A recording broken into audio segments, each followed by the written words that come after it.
Hi, this is Sam and welcome to Screen Hack Friday. Today we're going to give you some tips and advice on how to audit your screens as we go into the new year. Let's jump straight into it.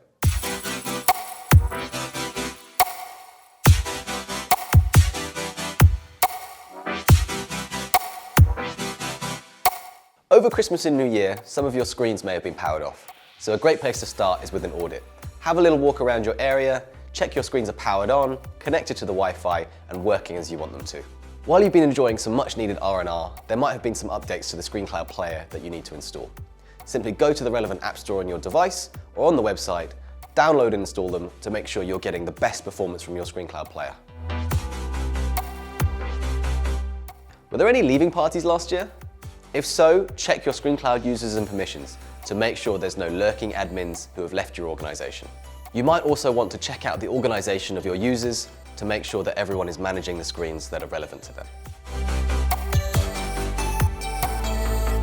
Look through your ScreenCloud library and check what isn't needed anymore.